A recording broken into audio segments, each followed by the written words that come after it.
الحمد للہ رب العالمین الصلاۃ والسلام علی ختم المرسلین شفیعنا و نبینا و مولانا محمد صلی اللہ علیہ وسلم وعلی آلہ و صحبہ اجمعین۔ میرے پیارے دوستوں، میرے بزرگوں، میرے بھائیوں، میرے بہنوں، میرے بچوں، میری مائیں، جو بھی ہیں جہاں بھی ہیں، لندن سے پھر آپ کی خدمت میں السلام علیکم ورحمۃ اللہ وبرکاتہ۔ اصل میں نے پرسوں ایک پروگرام کیا تھا فلسطین کے بارے میں، لیکن وہ انگلش میں تھا اور کچھ حضرات نے یہ فرمائش کی ہے کہ میں اس کو منو ان تو نہیں ہو سکتا، لیکن میں کوشش کروں گا کہ اس کو اردو میں بیان کروں، کیونکہ میرے بہت سارے چاہنے والے لوگ جو ہیں اور پروگرام کو دیکھنے والے لوگ جو ہیں وہ اردو دان ہیں، لیکن افریقن اور یورپین لوگوں کے لیے اور مڈل ایسٹ کے لوگوں کے لیے میں کرتا ہوں۔ وعلیکم السلام ورحمۃ اللہ وبرکاتہ۔ حسن بھائی السلام علیکم۔ حسین بھائی، حسین شاہ صاحب، آپ تو یار بہت مہربان ہیں، ابھی میں نے شروع کیا اور آپ آ گئے۔ آج کل جو مسئلہ فلسطین کا، اس کو سمجھنے کے لیے تاریخ کے دریچے میں اور جروکے میں جا کے یہ دیکھنا پڑے گا کہ اصل میں حقائق کیا ہیں۔ ایک بار ابوالنضر نے ہیکل سلیمانی کو تباہ کیا تھا، وہ ہمیں پتہ ہے، اور اس کے بعد دوبارہ اس کو تعمیر کر دیا گیا۔ ہیکل سلیمانی، یہ جو آپ گنبد خضرا دیکھتے ہیں، اس کے بالکل کوئی 500 گز کے فاصلے پہ غالباً یا اتنا سارا کچھ ہوگا۔ اس کی دوبارہ جناب تعمیر ہوئی، لیکن ٹائٹس ثانی نے، جو رومن بادشاہ تھا، اس نے اس کو بالکل تباہ کر دیا، اور اس کے بعد جناب یہ کبھی اس کی تعمیر نہ ہو سکی۔ یہ ہمارے کزن جو ہیں یہودی، ان کا معبد ہے، اور آج کل بھی آپ دیکھتے ہوں گے جب یہ جاتے ہیں تو ایک دیوار گریہ ہے، جو اس معبد کی صرف ایک دیوار رہ گئی ہے، جو کہ بہت گرینڈیور پیلس تھا، جہاں آپ کو یاد ہوگا کہ سیدہ مریم کو وقف کر دیا گیا تھا کہ وہ اللہ کی عبادت کے لیے وہاں ان کو مخصوص کر دیا گیا تھا۔ جب یہ کیسر سلیمانی جب یہ تباہ ہوا تو بہت سارے لوگ کچھ یورپ میں آ گئے اور کچھ جو ہیں وہ حجاز میں چلے آئے، کیونکہ ان کی جو تورات ہے، تورات کے مطابق نبی اکرم آخر الزمان نبی جو ہیں وہ ظہور پذیر ہونے والے تھے۔ یہ جو حجاز کا علاقہ ہے، مکہ اور مدینہ کا جو علاقہ ہے، اس کو حجاز کہا جاتا ہے۔ تو یہ وہاں چلے آئے کہ کچھ لوگ تو بڑے ہوتے ہیں نا، فنیٹک ہوتے ہیں، ہم بھی ہوتے تو شاید یہ بھی کرتے کہ ہم وہاں جائیں گے، اور اگر ہم نہ دیکھ سکے تو ہماری اولادیں تو آخر الزمان نبی کو دیکھ سکے گی۔ لیکن جس وقت نبی اکرم صلی اللہ علیہ وسلم نے اپنی نبوت کو اعلان کیا تو یہ بپھر گئے۔ میں لفظ سوچ رہا تھا کہ کون سا استعمال کروں، بپھر گئے، کیونکہ ان کے مطابق نبی اکرم آخر الزمان جو تھے وہ آنے والے تھے بنی اسرائیل میں سے، یعنی بنو اسحاق میں سے آنے والے تھے، بنو اسماعیل میں سے نہیں۔ تو انہوں نے وہ مخالفت شروع کر دی، اور آپ کو پتہ ہے کہ جتنی بھی جنگیں ہوئی ہیں اسلام کے کفار کی، ان کے پیچھے ہاتھ ان کا تھا۔ خیر، یہ یورپ میں چھا گئے وہاں سے، اور ان کا بہترین ٹائم جو تھا وہ مورش، یعنی مسلمانوں کی حکومت میں پیرس میں گزرا ہے۔ سوری، پیرس میں کیا، اسپین میں گزرا ہے۔ تو ان کا جو سنہری وقت ہے، اگر آپ ان کی تاریخ اٹھا کے دیکھیں تو جو کہیں گے کہ ہمارا سنہری وقت ہے، کم از کم انہوں نے ایک جو ہے وہ سچ بات کہہ دی ہے۔ اب جناب چونکہ یہ لوگ آگے پیچھے بکھرے ہوئے تھے، اور مسلمان جو ہیں وہ زیادہ آباد تھے بیت المقدس اور اس کے ارد گرد میں۔ دیکھیں تاریخ بدلتی رہتی ہے نا، کبھی جب بنی اسرائیل سے پہلے بھی تو کوئی لوگ آباد تھے، پھر کیا اس کے بعد بنی اسرائیل آئے تو مسلمان بھی آئے، اور کچھ مسلمان ہوئے، کچھ وہاں یا موسٹلی جو ہیں وہاں کے مقامی لوگ جو ہیں وہ مسلمان بنے۔ اب نہ دیکھنا یہ ہے کہ جس وقت 1939 اور 1945 کے درمیان جنگ عظیم دوم میں جب ہٹلر نے ان پہ ظلم ڈھائے یورپ میں، ہم اس کے خلاف ہیں۔ ہم یہ سمجھتے ہیں کہ کسی انسان کو دوسرے انسان کی جان لینا ایک بہت بڑا جرم ہے۔ تو یہ پھر جناب انہوں نے ایک سازش کے تحت بیلفور ڈیکلریشن کے تحت، چونکہ برطانیہ کی حکومت تھی فلسطین میں، تو انہوں نے جناب چونکہ مسلمانوں کے خلاف تو یہ ہمیشہ رہے ہیں یہ لوگ، مغرب کے لوگ، اور اب تو بہت زیادہ ہو گئے ہیں، چونکہ اسلام اتنی تیزی سے پھیل رہا ہے کہ ان کے ہوش ٹھکانے نہیں رہے۔ یہ میں ایک پروگرام کر چکا ہوں، اور خاص کر کے ہمارے کالے بھائی جو ہیں افریقن، وہ زیادہ آگے ہیں، وہ اور اول دستے میں ہیں اسلام کو اٹیک کرنے میں، لیکن پھونکوں سے یہ چراغ بجھایا نہ جائے گا۔ تو بلفور ڈیکلریشن کے تحت ان کو جناب ایک ملک دیا گیا۔ ہمارا سوال جو ہے وہ بالکل ایک بڑا لاجیکل سوال ہے۔ یہ انہوں نے کوئی 2000 یا 3000 سال جو ہے، یہ 2000 سال کم از کم یہ یورپ میں رہے، اور پھر جرمنی سے ان کو جناب ان پہ ظلم ڈھائے گئے۔ تو انصاف کا تقاضا تو یہ تھا کہ ان کو جب کوئی ریاست دینا تھی تو وہ جرمنی میں دی جاتی۔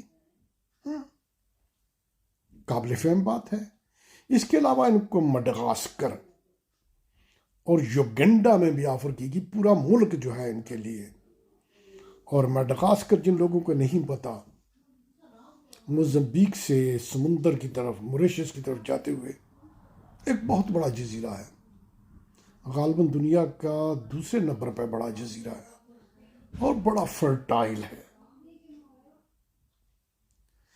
تو انہوں نے اس کو بھی قبول نہیں کیا، کیونکہ ان کا مقصد جو تھا وہ مسلمانوں کے دل میں چھرا گھونپنا تھا۔ میں دیکھ رہا ہوں شاید میں نے کہا کہ شاید کسی کوئی ڈور ہوئی ہے، بیل ہوئی یا نہیں ہوئی۔ تو ان کا مقصد یہ تھا، اور اس میں ہمارے جو عیسائی دوست ہیں، بھائی ہیں ہمارے، ان کا بھی اس میں ہاتھ تھا، کیونکہ یہ بھی نہیں چاہتے تھے کہ مسلمان کسی طرح دوبارہ اقتدار میں آ جائیں۔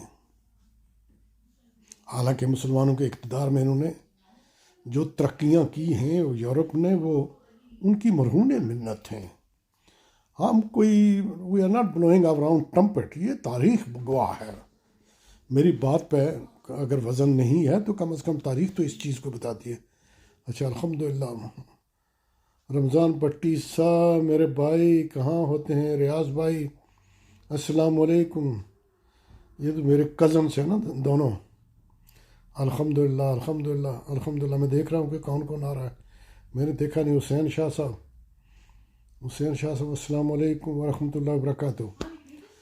تو یہ تھا لب لباب کہ اگر اس کے بعد جناب 1948 میں وار ہوئی، اس کے بعد تین جنگیں ہو چکی ہیں، اور جتنے ریزولوشن اسرائیل کے خلاف ہیں یونائٹڈ نیشن میں کسی اور قوم کے خلاف نہیں ہے، لیکن زمین جنبت نہ جنبت کل محمد، آپ ریزولوشن پہ ریزولوشن پاس کرتے رہیں، کبھی تو جناب امریکہ بہادر ویٹو کر دیتا ہے،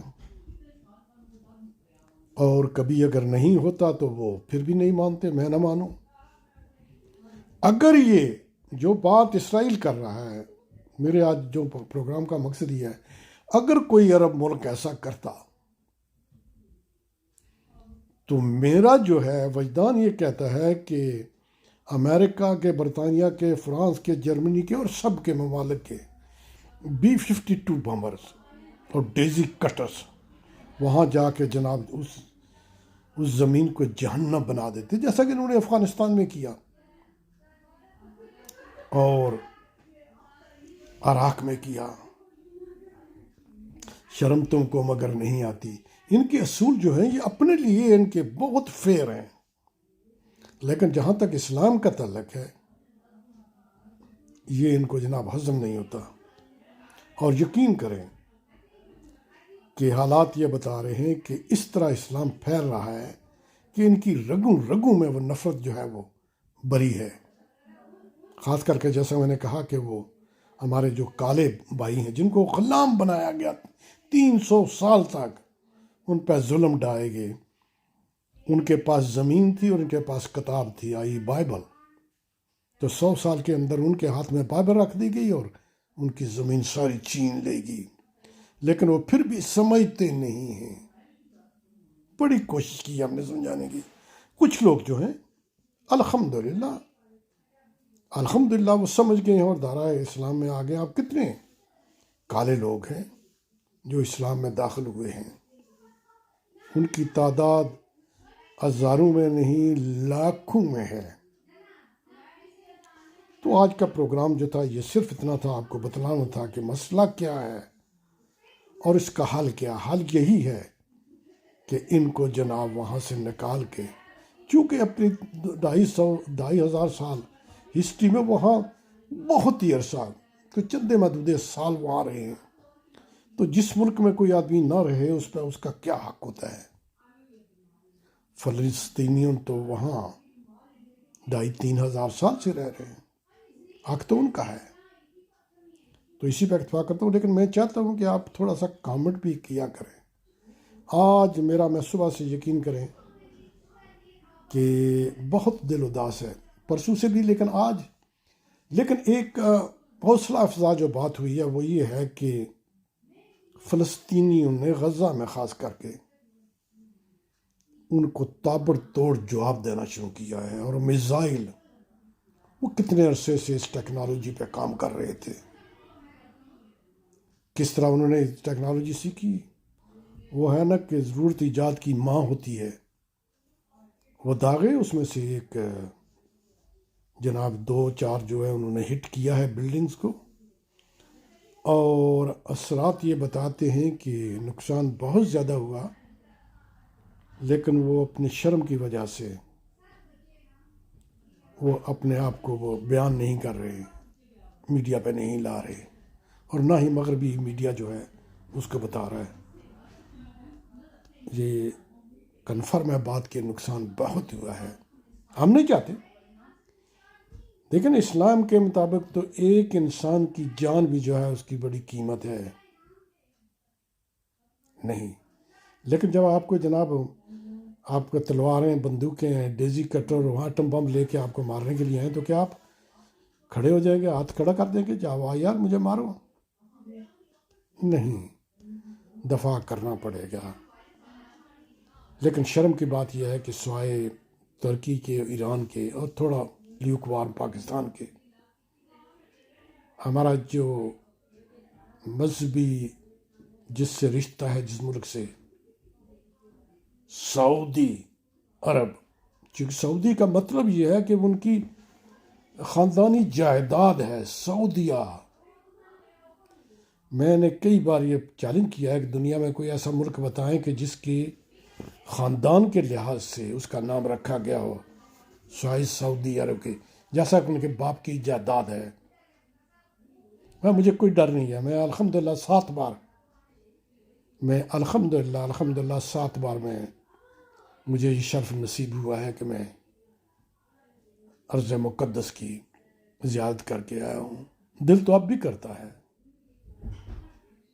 یقین کریں کہ آپ 100 بار بھی جائیں تو آپ کا دل جو ہے وہ سیر نہیں ہوتا۔ تو اسی پہ بھی اتفاق کروں گا۔ میں نے کہا کہ آپ کو تھوڑا سا بیک گراؤنڈ بتا دیں۔ اگر میرا پروگرام اچھا لگے، حسین شاہ صاحب، اچھا نواز صاحب، اور کون آئے ہیں، رمضان بٹی صاحب السلام علیکم۔ تو جی جو میرا پروگرام ہے ہلکا پھلکا سا میں پروگرام کرتا ہوں، میں اس کی تیاری بھی نہیں کرتا۔ میں کیوں کروں یار، میں اپنے بھائیوں سے بہنوں سے بات کر رہا ہوں، میں کوئی کسی ورلڈ فورم پہ نہیں ہوں۔ تو اگر یہ میرا پروگرام پسند آئے تو آگے فارورڈ کر دیں، اور کامنٹ بھی ضرور کیا کریں۔ خالی یہ نہ کہہ دیں جی کہ ہم آئے ہیں واچ کر رہے ہیں، کامنٹ ضرور کیا کریں، اس سے مجھے ذرا ڈارس ہو جاتی ہے۔ تو اسی پہ اکتفا کرتا ہوں۔ السلام علیکم ورحمۃ اللہ وبرکاتہ۔ اس سے پہلے کہ میں جاؤں، کل ہماری عید مبارک، عید ہے ہماری، عید الفطر ہے۔ سب لوگوں کو جو عید الفطر منا رہے ہیں کل، یا نہیں منا رہے، جو پرسوں منا رہے ہیں، سب کو حسین شاہ سے بہت مفید معلومات۔ جی میں کوئی عالم نہیں ہوں، لیکن جو دل میں آتا ہے میں کہہ دیتا ہوں، کیا کروں۔ تو سب کو عید مبارک، جہاں بھی رہیں خوش رہیں، آباد رہیں، اور اس موذی یعنی کرونا سے بچے رہیں۔ السلام علیکم ورحمۃ اللہ وبرکاتہ اور عید مبارک۔